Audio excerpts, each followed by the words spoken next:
예, 안녕하십니까. 책 읽는 자유인 채널을 운영하고 있는 이선입니다. 오늘 2026년 1월 14일, 지금 시각은 오후 6시 34분입니다. 예, 첫 번째 오늘 두 번째 시간인데요. 첫 번째 시간 끝나고,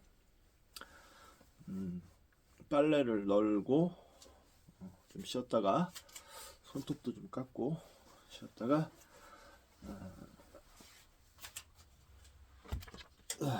공부하려고 자리에 섰습니다. 자, 이번 시간 조금만 더 읽고요. 사장을 끝내고 이제 보쌈 고기도 이제 거의 다 익어가니까 빨리 이번 시간 좀 빨리 마치도록 하겠습니다. 자, 빨리 읽고 빨리 마치도록 하겠습니다.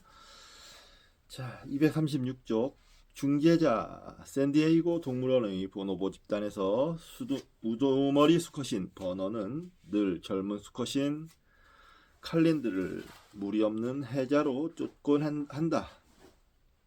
마치 칼린드를 무리 밖으로 축출하기를 원하는 듯 했다.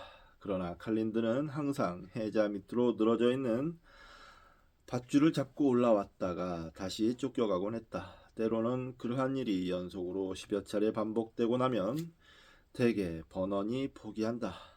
버넌은 칼린드의 성기를 만지거나 몸을 간지리는 장난을 친다. 이런 친밀한 접촉이 없으면 칼린드는 무리 속으로 돌아오는 게 허용되지 않는다. 따라서 해자에서 다시 올라온 칼린드가 맨 먼저 하는 일은 우두머리 주위에 머물면서 다정한 신호가 오길 기다리는 것이다. 그러나 보노보 집단에서 더 극적이고 강렬한 화해 동작은 늘 암컷들 사이에서 볼 수 있는데 금방 싸우다가도 어느새 지지러빙을 한다. 화해는 불가피하게 성적인 요소를 포함하게 되고 갈등을 예방하는 데도 같은 행동이 사용된다. 에이미 페리 씨는 샌디에이고 동물원에서 보노보들이 먹이를 나누는 걸 관찰하다가 크게 우우 소리를 내며 먹이에 다가간 암컷들이 먹이에 손대기 전에 교미하는 모습을 발견했다. 그들이 맨 처음 보인 반응은 먹거나 먹이를 둘러싸고 싸우는 것이 아니라 격렬한 육체적 접촉을 나누는 것이었다. 그것은 성질을 누그러뜨리고 먹이를 나눠 먹을 수 있는 길을 여는 데 도움을 주었다. 이러한 행동은 축하의식이라 부르지만 그 현장을 바라보고 있노라면 낭조 파티라는 단어가 더 적절하겠다는 생각이 든다. 같은 동물원에서 보노보에게 점심으로 샐러리를 잔뜩 주었을 때 눈길을 끄는 사건이 일어났다. 암컷들이 먹이 전체를 독차지하고 나섰다. 에이미는 사진을 찍으면서 보노보가 사진기 쪽을 쳐다보도록 손짓을 했다. 그런데 대부분의 먹이를 갖고 있던 로레타는 에이미의 행동을 먹이를 구걸하는 동작으로 이해한 것 같았다. 로레타는 에이미를 10분가량 무시하다가 갑자기 일어서더니 샐러리 절반을 뚝 떼어 해자 너머로 에이미에게 던져주었다. 이 사건은 암컷들이 에이미를 자신들과 같은 동류로 받아들였음을 보여준다.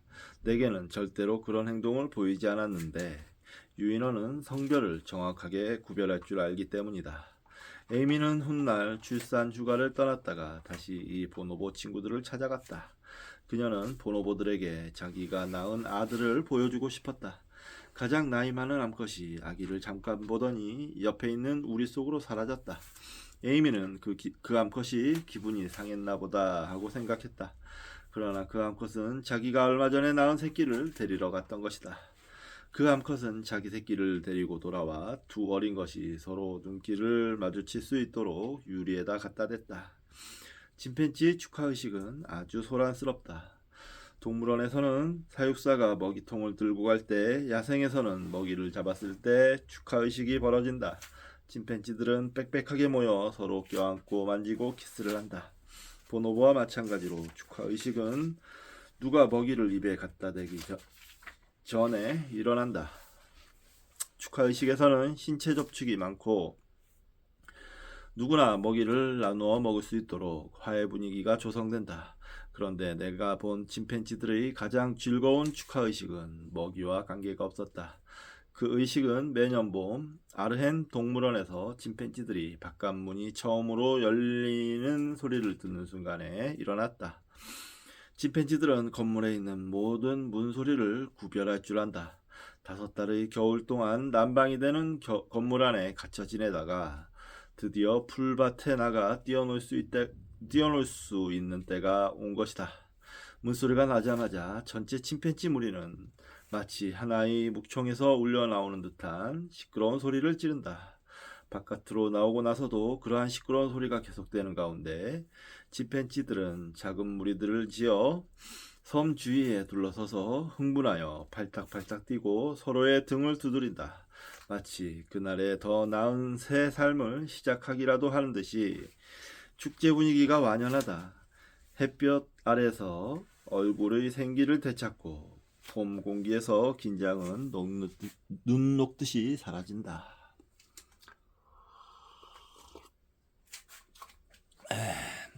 자유가 달콤하죠. 저희 한예로는 이제 군대에 있을 때 참 휴가 나갈 때는 항상 기분이 너무너무 좋고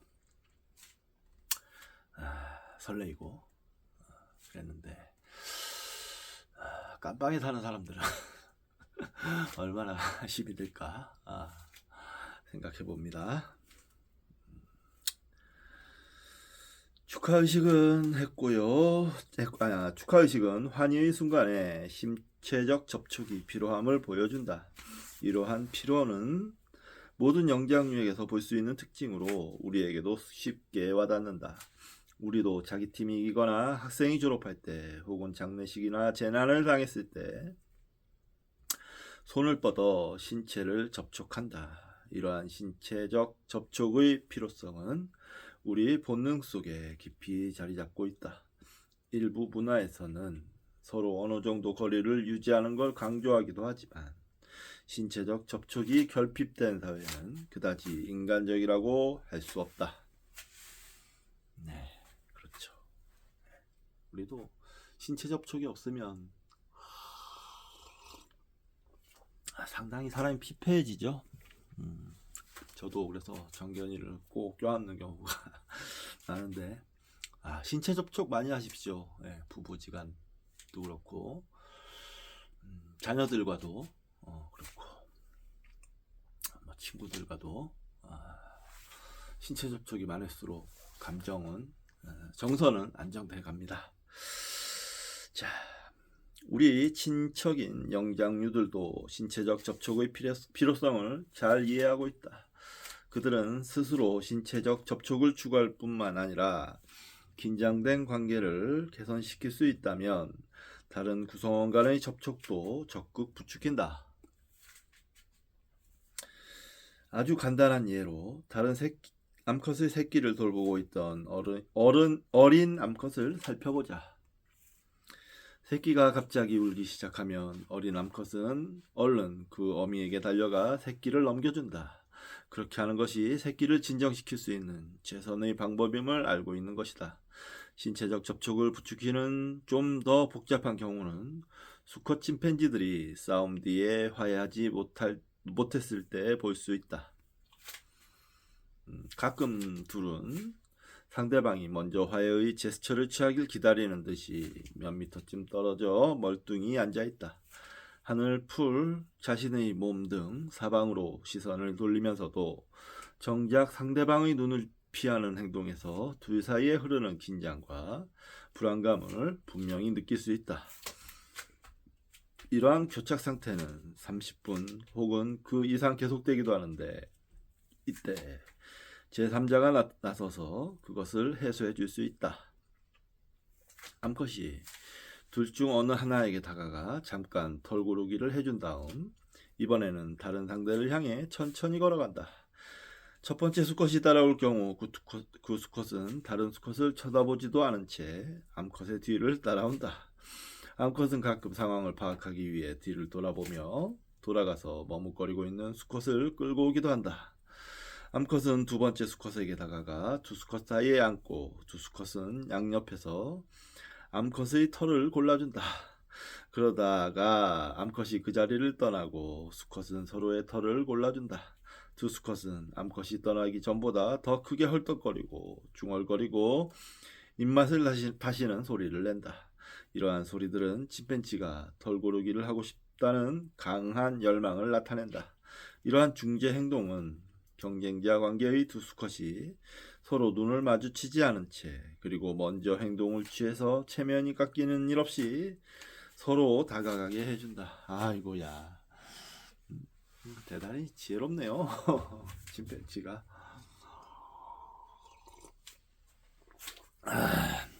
참, 인간관계도 서로 싸우고 나면 크게 싸우든 작게 싸우든 뭐 아무튼 싸우고 나면 토라지면 화해하기가 참 힘든데 말이죠. 이런 면에서는 참 침팬지가 아주 지혜롭습니다. 중재는 분쟁 당사자들을 화해시킴으로써 집단의 평화에 기여한다. 흥미롭게도 중재 활동을 하는 것은 항상 암컷 침팬지이며 그것도 가장 나이가 많고 서열이 높은 암컷이다. 이것은 전혀 놀라운 일이 아니다. 만약 다른 수컷이 경쟁자 중 한쪽에 다가간다면 그 분쟁에서 어느 한쪽 편을 드는 것으로 간주되기 때문이다. 수컷 침팬지들이 동맹을 결성하는 성향이 강하다는 점을 고려한다면 다른 수컷의 등장은 결코 중립적인 행동으로 받아들여지지 않을 것이다. 한편 젊은 암컷, 특히 생식기가 부풀어 오른 암컷이 두 수컷 중 한쪽에 다가가는 것은 성적인 행동으로 간주되어 긴장을 높일 수 있다. 아르넴 동물원의 침팬지 집단에서 마마는 최고의 중재자였다. 어떤 수컷도 마마를 무시하지 못했고 마마의 화를 돋을 수도 있는 싸움을 벌이려고 하지 않았다. 다른 집단에서도 서열이 가장 높은 암컷은 분쟁 당사자인 수컷들을 화해시키는 기술과 권위를 갖고 있다.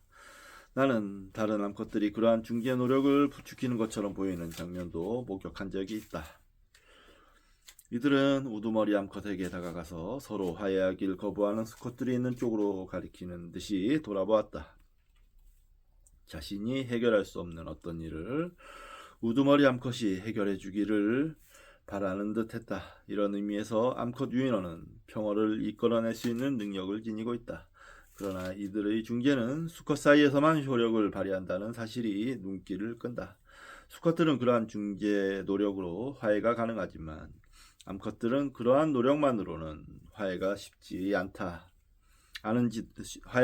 않은지도 모른다. 나는 싸우고 난 두 암컷을 화해시키려고 나서는 암컷을 한 번도 본 적이 없다. 인간도 중재자가 없이는 공존하기 어렵다. 사회의 규모가 크거나 작거나 모두 마찬가지다. 서로 충돌하는 이해를 조화시키는 일은 장로들의 역할이나 외교, 사법제도, 화해를 위한 연회, 보상금 지불 등 다양한 사회적 영향력을 통해 제도화되어 있다. 예를 들어 말레이시아의 세마이족은 분쟁 당사자들과 그들의 친척 그리고 나머지 공동체 구성원들이 참석하는 회의인 베차라를 주장의 집에서 연다. 세마이족은 분쟁이 공동체에 미치는 나쁜 영향에 대해 잘 안다. 그들 사이에서는 호랑이보다 분쟁이 더 무섭다는 격언이 전해 내려오고 있다. 베차라는 장로들의 독백으로 시작되는데 그들은 공동체 내의 상호 의존과 좋은 관계를 유지해야 하는 필요성에 대해 오랜 시간 이야기를 나눈다. 그들은 부정이나 소유권 다툼처럼 그 원인이 심각한 분쟁을 며칠씩 계속되는 토론을 통해 해결한다. 이 회의에서는 분쟁 당사자들의 모든 동기와 그런 일이 일어나게 된 이유와 사후 예방 방법에 이르기까지 모든 문제를 논의한다. 회의는 주장이 분쟁 당사자 중 한쪽이나 양쪽 모두에게 그러한 행동은 모든 사람을 위험에 처하게 하므로 다시는 그런 일을 하지 말라고 명령하는 것으로 끝난다. 영국 출신의 록밴드 롤링스톤스가 해체 직전에 이르렀을 때 키스 리처즈가 아까 믹 제거에게 이것은 우리 둘보다 더 큰 거야 라고 말한 것처럼 공동의 이익은 결코 가볍게 여길 수 없다. 그렇죠. 공동의 이익이 있으면 분쟁 해결이 훨씬 수월하겠지요. 정견아 똥 쌌냐? 아이고 똥 쌌어요. 많이 또 쌌네. 여기는 또 왜? 아이고 너무 또 사고를 쳐야 꼭 이렇게 완전히 정기현아 꼭 이렇게 사고를 쳐야 했어? 아이고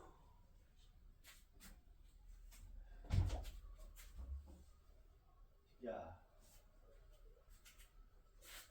꼭 이렇게 사고를 쳐야 했어? 어?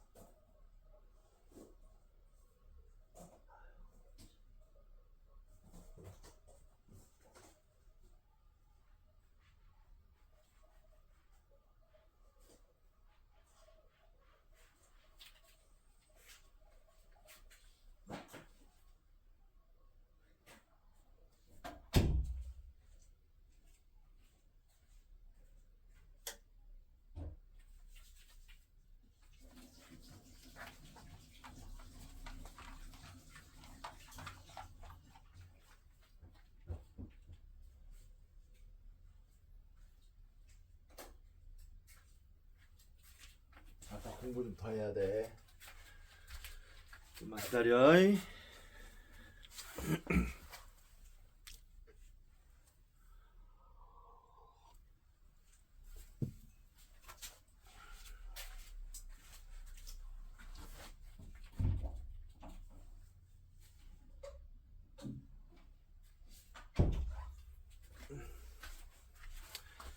희생양 승리에는 100명의 아버지가 있지만 패배는 고아이다 라는 격언이 있다. 잘못된 일에 대해 책임지는 것은 우리의 특기가 아니다.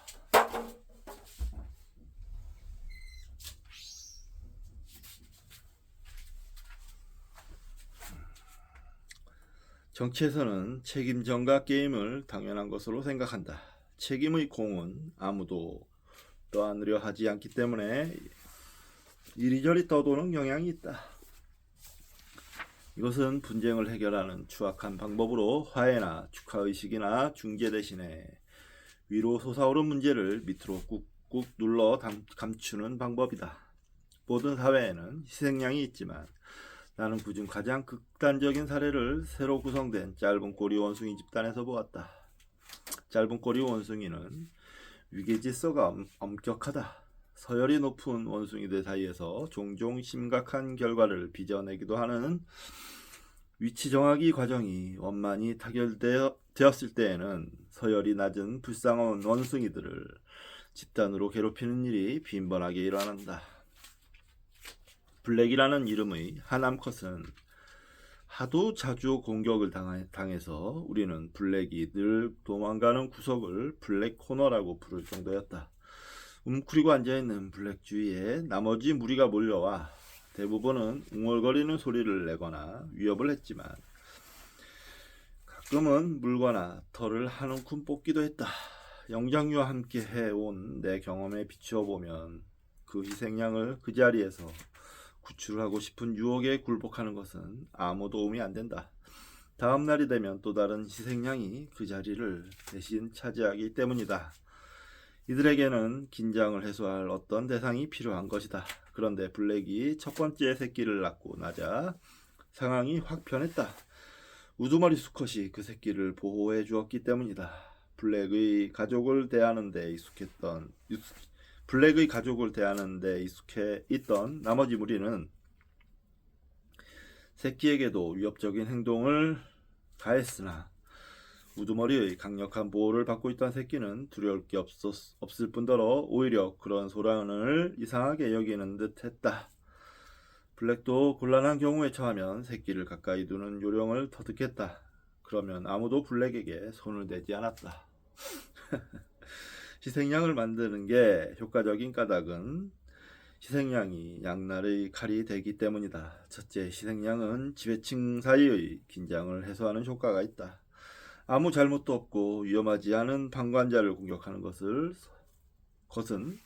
서로를 공격하는 것보다 위험이 덜하다. 둘째, 공동의 목적을 위해 지배층을 결집시키는 효과를 발휘한다. 그들은 희생양을 괴롭히고 위협하면서 유대를 느끼며 때로는 서로 올라타거나 부둥켜 안으며 단결을 과시한다.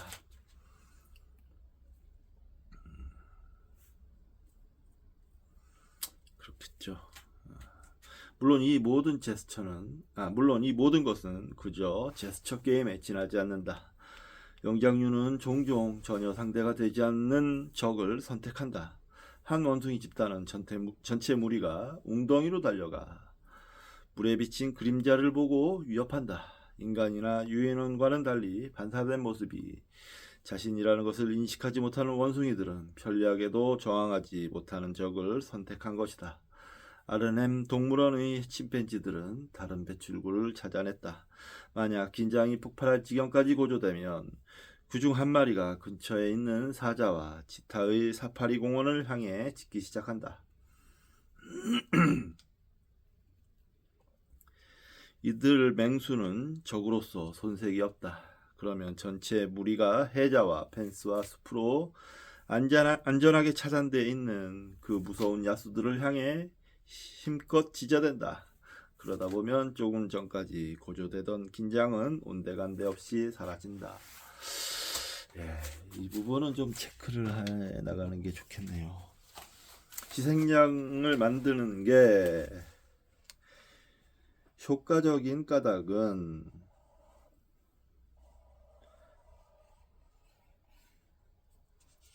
희생자가 양날의 칼이 되기 때문이다. 첫째, 희생양은 지배층 사이의 긴장을 해소하는 효과가 있다.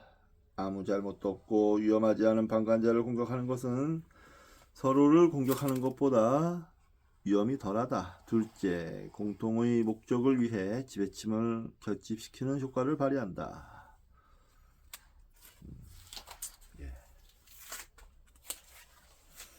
인간 사회에서도 똑같이 적용이 됩니다. 제가 봤을 땐 그래요.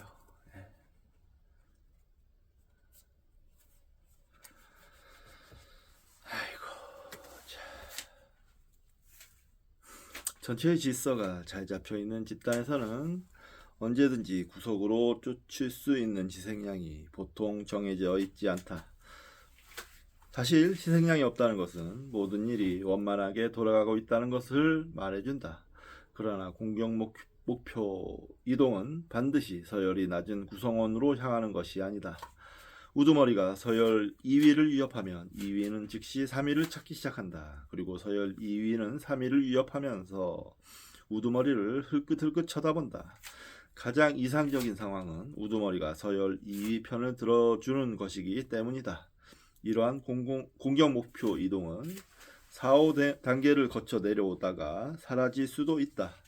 공격 행동은 대개 이름을 부르거나 문을 쾅 닫는 정도로 강도가 낮지만 그래도 서열이 높은 유인원들의 긴장을 해소하는 역할을 톡톡히 한다. 그리고 모든 구성원은 무슨 일이 일어나는지 잘 안다. 서열이 높은 유인원들 사이에 긴장이 고조되는 듯한 기미가 보이면 서열이 낮은 녀석들은 눈에 띄지 않은 곳으로 피한다.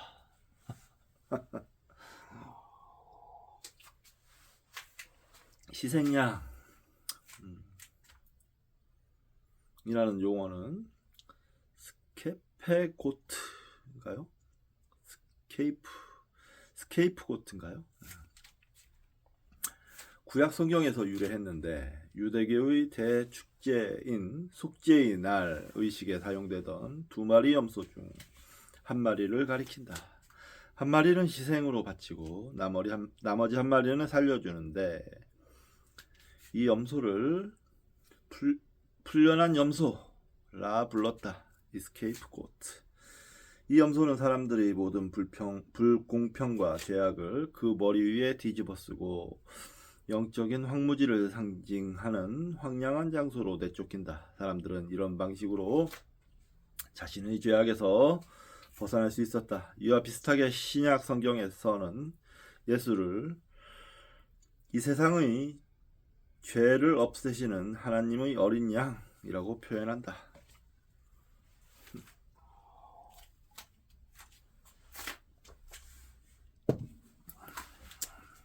요한복음 1장 29절. 오늘날 사람들은 희생양을 부당한 비난과 책임 전가와 탄압의 의미로 받아들인다. 인류가 만들어낸 가장 끔찍한 희생양은 유대인 대학살이었다. 하지만 다른 사람을 희생시켜 긴장을 푸는 것은 중세의 마녀 사냥이나 응원하는 팀이 지고 나서 일어나는 관중의 난동, 직장에서 받은 스트레스를 배우자 학대로 푸는 행동 등 광범위한 방식으로 나타난다. 그리고 이렇듯 아무 잘못이 없는 희생자와 폭력적인 형태의 긴장 분출이 나타나는 양상은 사람이나 동물이나 거의 비슷하다. 대표적인 예로 쥐에게 고통을 주었을 때 분출되는 공격성을 들 수 있다. 쥐 두 마리를 배전망 위에 올려놓고 전기 충격을 가하면 고통을 느끼는 순간 서로를 공격한다. 망치로 자기 손가락을 내리친 사람이 그러는 것처럼 쥐는 상대방에게 잘못을 찾으려고 한다. 우리는 이 과정을 상징으로 둘러싸고 피부색이나 종교나 억양 등을 기준으로 희생자를 찾는다. 우리는 또한 희생양 찾기가 실제로는 사기극이라는 사실을 결코 인정하려 들지 않는다. 이 점에서 우리는 다른 동물보다 훨씬 교묘하다. 그러나 희생양 찾기가 우리 종이 지닌 가장 기본적이면서도 강력하면서도 잘 의식하지 못하는 심리적 반사작용이라는 사실은 부정할 수 없다. 그러한 반사작용은 많은 동물들도 본성으로 공유하고 있다.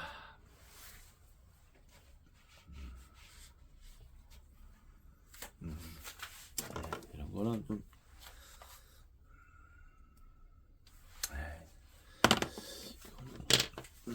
신화에 나오는 오이디푸스는 테베에서 일어난 사회적 격변의 희생양으로 죽었다.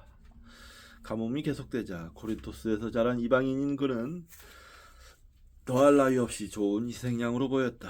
마리 앙뚜아네트에 대해서도 똑같은 이야기를 할 수 있다. 그녀가 오스트리아 출신이라는 사실은 정치적 불안과 맞물려 그녀를 이상적인 희생양으로 부각시켰다. 오늘날에는 마이크로소프트사가 인터넷 보안의 허점에 대한 희생양이 되고 있으며 실업률 증가에 대한 책임은 불법 이민자에게 전가되고 있고 이라크에서 끝내 발견되지 않은 대량 살상 무기에 대한 책임은 CIA가 온전히 뒤집어쓰고 있다.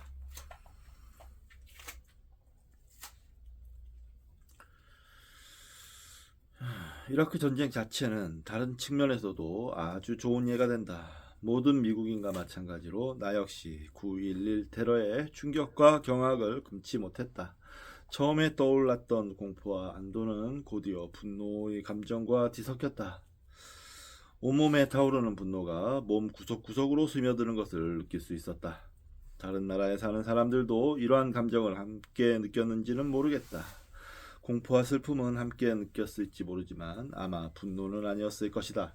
그 후 미국과 다른 나라들 사이에 의견이 크게 엇갈린 이유가 여기에 있을지도 모른다. 하룻밤 사이에 전 세계는 잠을 자다 꼬리를 밟혀 일어나 길길이 날뛰는 곰을 상대하지 않으면 안 되었다. 성난 곰은 순식간에 아프가니스탄을 후려친 뒤에 그럴듯한 표적이 또 없을까 살폈다. 그러다가 모두가 싫어하던 심지어는 자국 국민에게까지 미움을 받던 사담 후세인이 세계를 조롱하고 있는 게 눈에 띄었다. 9.11 테러에 연루되었다는 증거가 부족함에도 불구하고 바그다드 공습은 미국민에게 긴장을 해소시켜주는 좋은 희생양이었다. 신문과 방송은 찬양일색의 기사와 논평으로 넘쳐났고 거리에는 성조기가 물결쳤다. 그러나 카타르시스의 순간이 지나고 나자 의혹이 떠오르기 시작했다. 18개월 후에 실시된 여론조사에서는 미국 민중 다수가 이라크 침공을 잘못된 일이라고 생각하는 것으로 나타났다. 비난의 대상을 다른 데로 돌리는 것은 비록 그 원인이 된 상황을 바로잡는 데 실패하더라도 불만을 가라앉히고 정상적인 심리 상태를 회복하는 데에는 도움이 된다. 요기베라가 잘 맞지 않을 때에는 결코 나 자신을 탓하지 않는다. 방망이를 탓할 뿐이다 라고 한 말은 아주 적절한 표현으로 보인다.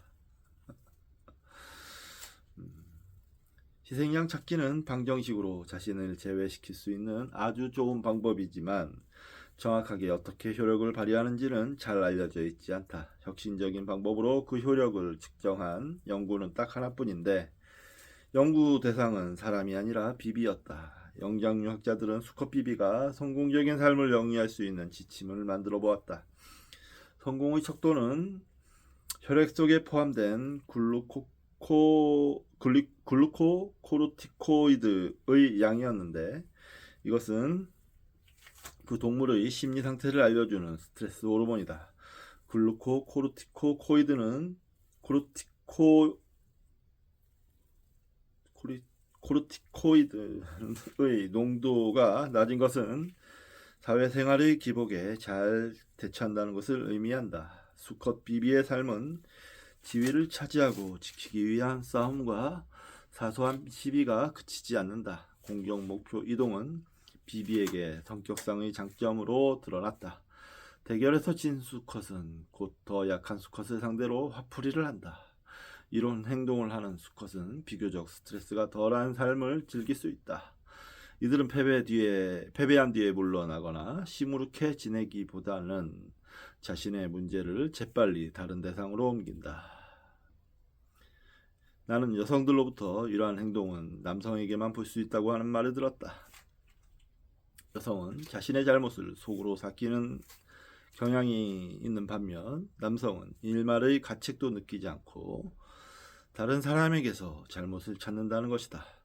남성은 위궤양에 걸리기보다는 다른 사람에게 옮기길 더 좋아한다.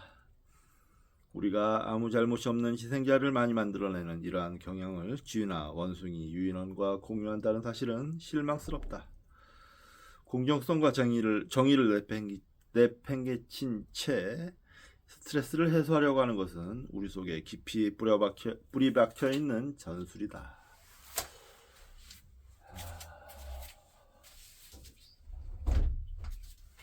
예.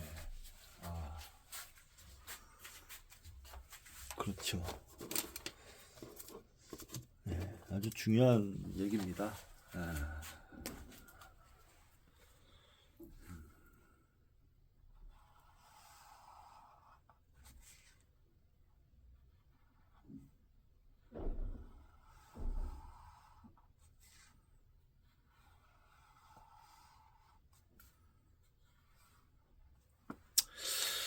이번에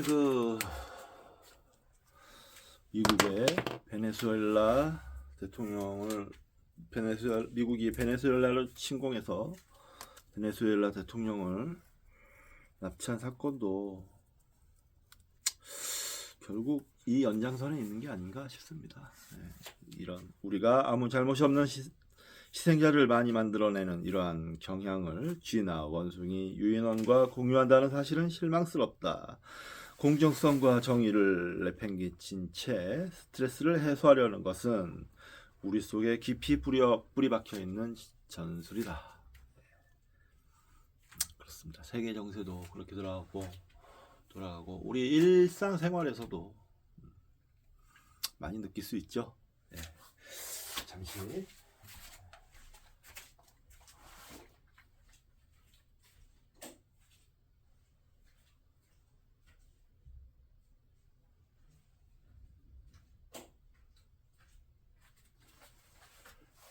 거의 다 돼가고 있습니다. 빨리 이제 읽으면 한 3, 4페이지 남았는데요. 아니구나. 뭐 금방 읽을 수 있을 것 같습니다. 읽고 저는 이제 소주 한잔 하면서 내일 5시에 일어나야 되는데 일찍 자야 되겠습니다. 예. 혼잡한 세상. 젊은 시절에 나는 인간의 폭력성에 관한 세계적 권위자에게 화해에 대해 무엇을 알고 있는지 물은 적이 있다. 그는 과학이 왜 공격성의 원인에 초점을 맞추어야 하는지 길게 설명해 주었는데 원인 속에 공격성을 없앨 수 있는 열쇠가 숨어 있기 때문이라고 했다. 그는 갈등 해결에 대해 깊은 관심을 기울이는 내가 공격성을 당연한 것으로 간주한다는 느낌을 받았던 모양이다. 그런데 그는 그러한 개념에 찬성하지 않았다. 그의 태도는 성교육에 반대하는 사람을 연상케 했다. 즉 실제로 존재하지도 않는 행동을 개선시키려고 뭐하러 시간을 낭비하느냐는 태도였다. 자연과학은 사회과학보다 훨씬 소유칙하다. 금기시되는 주제는 없다. 만약 무언가가 존재하고 연구할 수 있다면 연구해야 마땅하다. 지극히 당연한 것이다. 화해 행동은 엄연히 존재할 뿐만 아니라 사회적 동물 사이에서 광범위하게 나타난다. 나는 폭력성에 관한 전문가와는 대조적으로 우리의 공격성을 줄일 수 있는 유일한 희망은 공격성을 다룰 수 있는 어떤 선천적 무기들을 갖고 있는지 이해하는 데 있다고 본다. 문제 행동에만 초점을 맞추는 것은 불에 관해서는 훤하지만 물에 대해서는 아무것도 모르는 소방관과 같다고 생각한다.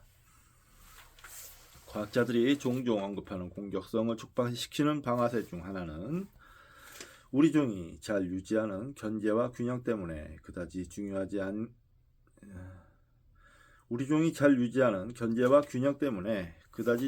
않은 것인데 바로 혼잡과 공격성 사이의 상관관계이다. 19세기의 영국 통계학자 토머스 멜서스의 지적에 따르면 인구 증가는 악과 불행이 증가함에 따라 자동적으로 둔화된다.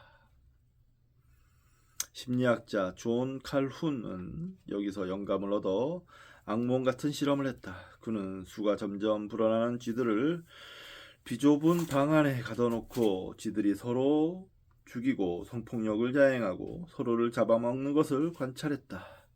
멜서스가 예언한 것처럼 쥐의 개체수 증가는 자연적으로 멈췄다. 칼훈은 여기서 나타난 혼돈과 도착적 행동을 보고 행동의 싱크라는 용어를 만들어냈다. 즉 정상적인 쥐의 행동은 싱크, 그리고 배수구를 통해 다 흘러가 버렸다는 뜻이다.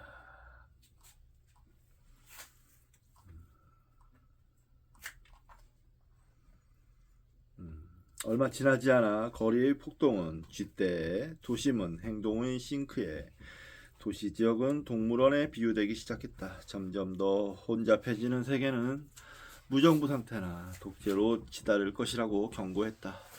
토끼처럼 번식해 나가는 것을 멈추지 않는다면 우리의 운명은 끝이라는 암울한 전망이 나왔다. 이러한 견해들은 주력파의 정설처럼 편입되어 누구를 붙잡고 묻더라도 혼잡은 인간의 폭력성을 없애기 힘든 중요 이유 중 하나라는 답을 들었다. 영장류 연구도 처음에는 이 비참한 시나리오를 지지했다. 과학자들은 인도의 도시지역에 사는 원숭이가 숲에 사는 원숭이보다 더 공격적이라고 보고했다. 또 동물원에 사는 영장류는 아주 폭력적이고 사육 상태가 빚어낸 사회적 계급 구조에서 악당 우두머리가 지배하고 있는데 반해 야생에서는 평화와 평등주의가 대세라고 주장하는 사람도 있었다.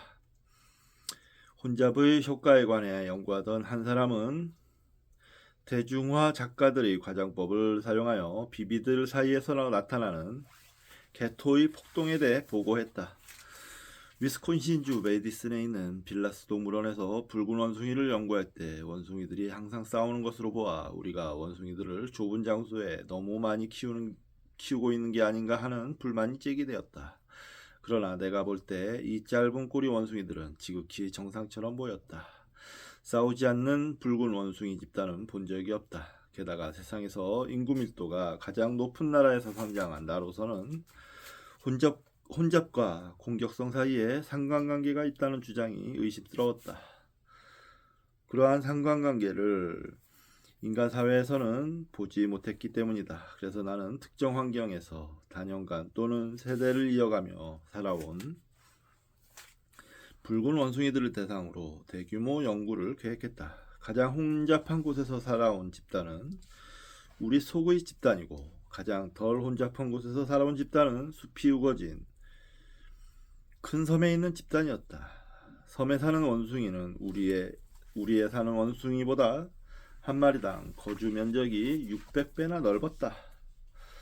놀랍게도 맨 처음 밝혀진 사실은 거주 밀도가 수컷의 공격성에 조금도 영향을 미치지 않는다는 것이었다. 실제로 공격성이 가장 높게 나타난 집단은 사육 상태의 수컷이 아니라 자유롭게 돌아다니는 수컷이었다.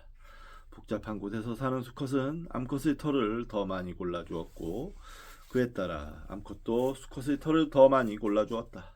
털고르기는 마음을 진정시키는 효과가 있다.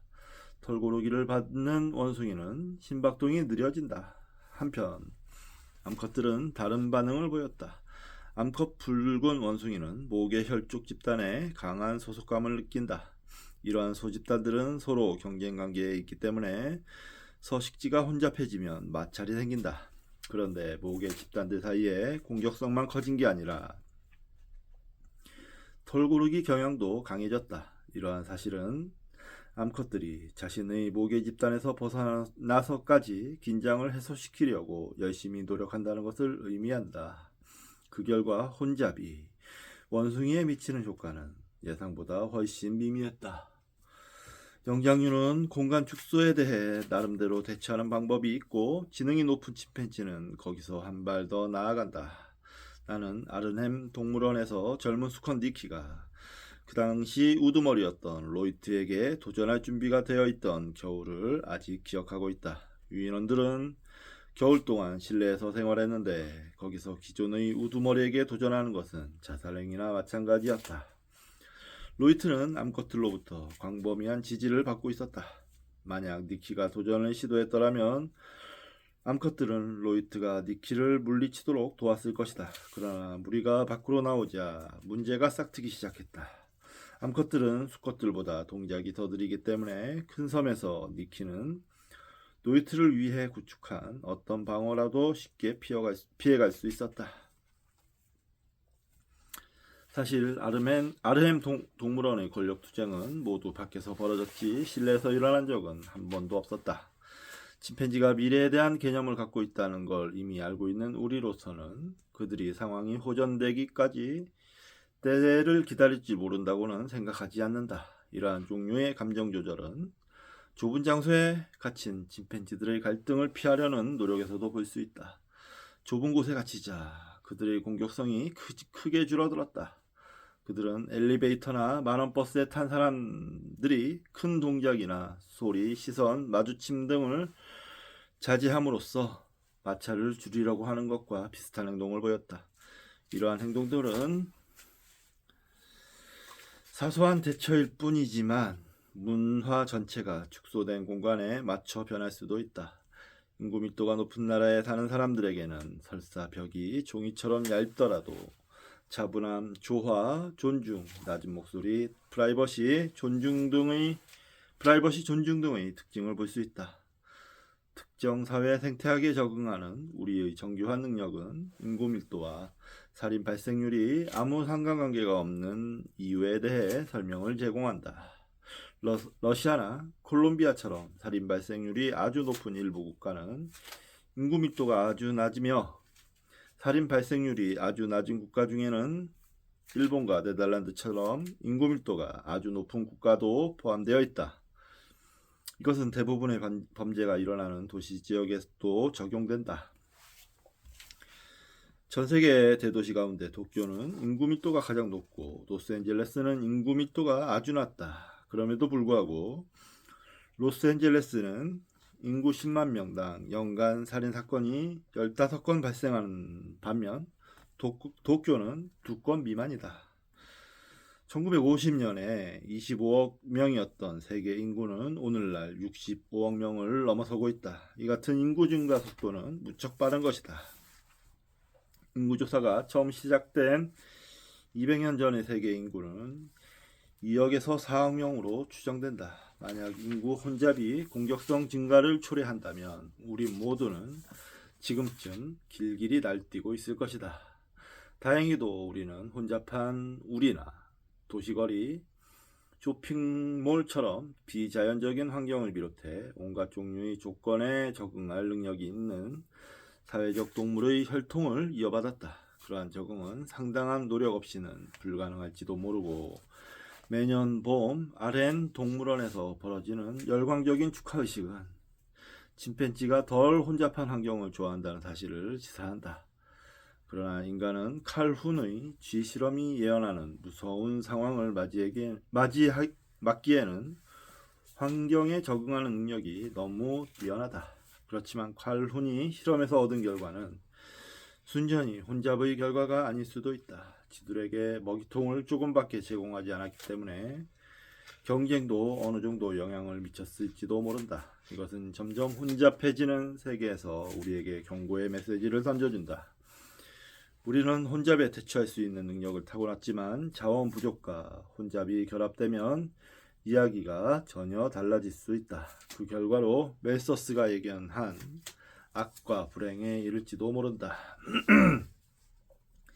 그렇지만 멜서스는 아주 냉담한 정치적 견해를 갖고 있었다. 그는 가난한 자에게 주는 도움은 자연적 과정을 부정하는 것이라고 믿었다. 자연적 과정에 따르면 가난한 자들은 죽어 사라져야 한다.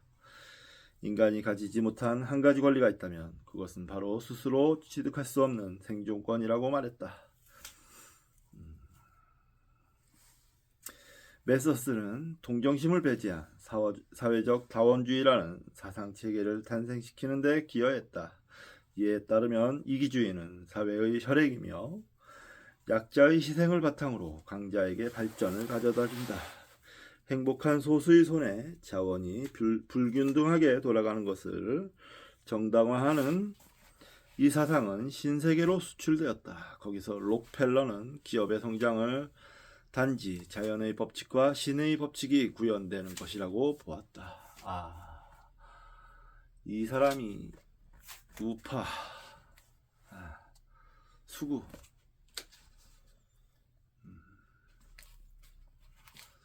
세력의 뿌리였군요. 멜서스의 인구론이 제 집에 아마 있을 건데 한번 찾아봐야겠네요. 진화론이 널리 사용되고 남용되는 현실을 고려한다면 다윈주의와 자연선택이 견제장치가 전혀 없는 경쟁과 동의어처럼 통용되는 것은 전혀 놀라운 일이 아니다. 그러나 다윈 자신은 사회적 다윈주의자하고는 거리가 멀었다. 오히려 그는 인간의 본성과 자연계에는 친절의 여지가 있다고 믿었다. 우리에게는 이러한 친절이 절실히 필요하다. 세계 인구 증가가 우리 앞에 던진 문제는 혼잡에 대처할 수 있느냐 하는 것보다는 자원의 배분을 공평하고 공정하게 할 수 있느냐 하는 문제이기 때문이다. 우리는 전면적인 경쟁으로 치달을 것인가 아니면 인도적인 태도를 취할 것인가. 이 문제에 대해 우리는 가까운 친척들에게 중요한 교훈을 얻을 수 있다. 그들은 동정심이 최근에 생겨난 자연의 법칙에 어긋나는 약점이 아니라 우리가 극복하고자 애쓰는 경쟁적인 성향만큼이나 우리 자신의 본질을 이루는 강한 힘이라는 것을 보여준다. 중요한 내용입니다. 이것도. 오늘 좀 갑작스럽게 책을 빠른 속도로 평소보다 읽어 나갔는데 오늘 내용도 굉장히 중요한 내용이었어요. 좋은 내용이 많았습니다. 이 책 참 좋습니다. 많이 배우고 있어요. 꼭 여러분도 제가 읽어드리고 있으니까 한번 잘 한번 귀 기울여서 보시는 것도 어떨까 그런 생각이 좀 듭니다. 자, 이번 시간 여기서 마치고 저는 얼른 소주 한잔 하고 잠자리에 들도록 하겠습니다. 감사합니다.